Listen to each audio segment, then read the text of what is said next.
Welcome, boys. This is our lecture 5. First of all, Ramadan Kareem Mubarak. This is first of Asra of Ramadan Kareem, and I request to all of you that please pray for humanity.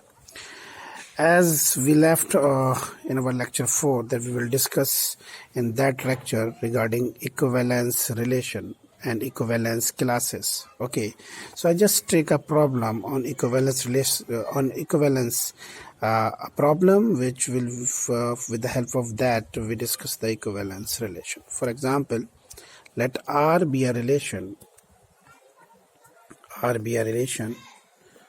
of all lines in a plane L1 L2 such that L1 parallel to L2 is an equivalence relation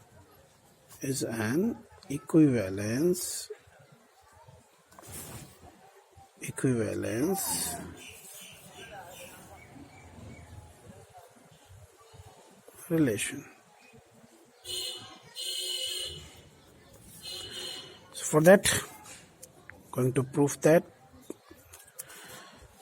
I already told you, whenever you prove that case something is equivalence relation, so you should give some mathematical argument. Okay, so we know that if R is an equivalence relation,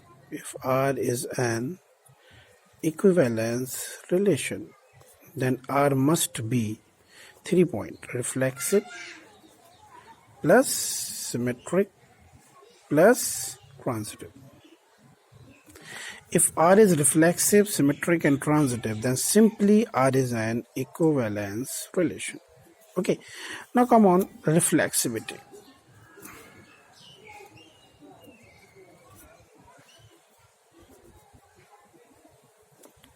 Okay, we know that L1 when parallel to L2, then L1 related to L2, or you can say L1 L2 belongs to R. Okay, and L1 related to L2. Now we know that all lines parallel to itself,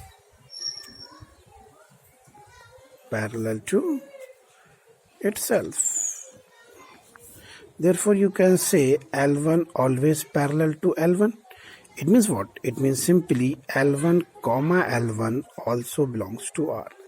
It means what? It means all lines which are belongs to that plane must belongs to R. Simply R is reflexive. In simple word, you can say, if you try to prove that reflexivity, you know that all lines in a plane always parallel to itself. It means all lines are associated to itself. That simply R is reflexive. Now symmetricity.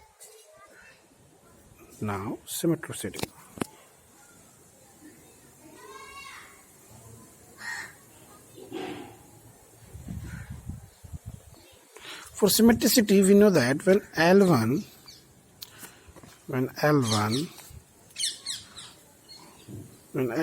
parallel to L2, it means L1 comma L2 belongs to R. Okay. Now whenever L1 parallel to L2, it implies that L2 parallel to L1. So it means what? It means L2 comma L1 also belongs to R. So simply R is symmetric. सीधी सी बात है कि अगर दो line आपस में parallel हैं तो वो वाइस वर्सा पैरेलल होंगी. तो अगर L1 पैरेलल टू L2 है तो L2 पैरेलल टू L1 होगा. कोई एक लाइन किसी एक लाइन के पैरेलल है भाई, तो वो दूसरी भी उसके पैरेलल होगी. अब हम बात करते हैं ट्रांजिटिविटी की. वी नो दैट ट्रांजिटिविटी में केस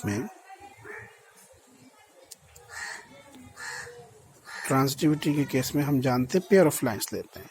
हमने लिया late L1 comma L2 belongs to R and L2 comma L3 belongs to R.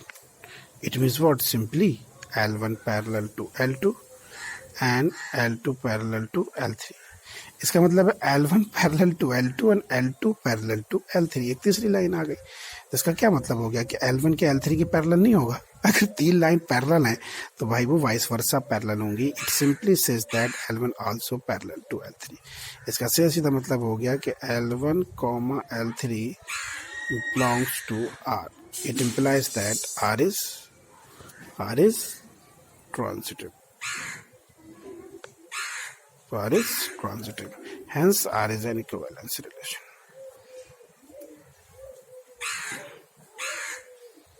R is an equivalence relation.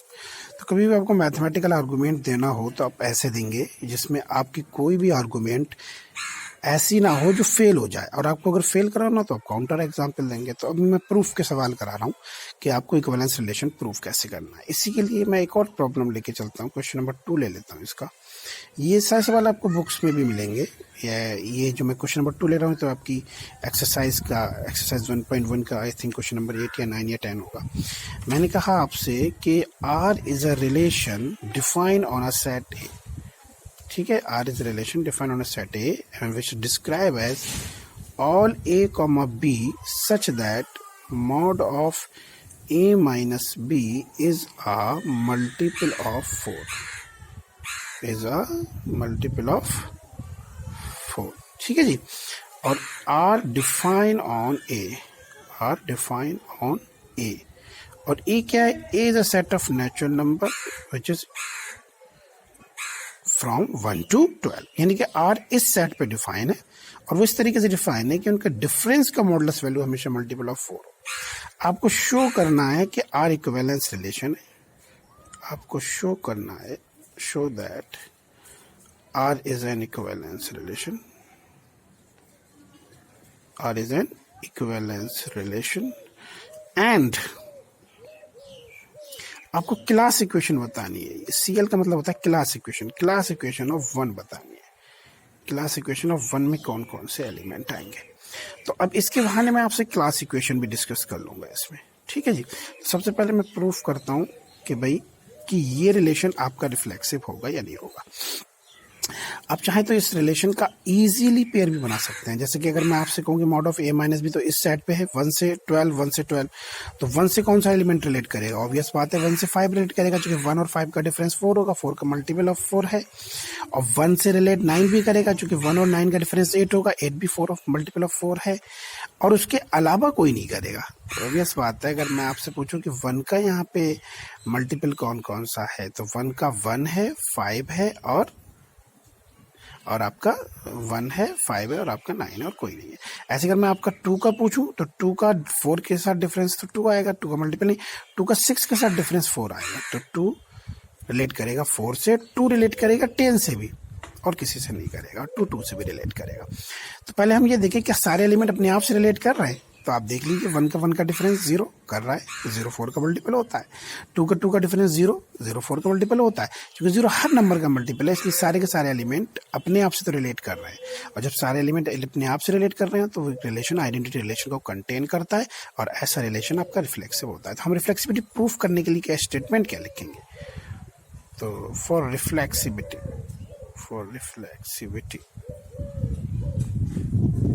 हमने कहा लेट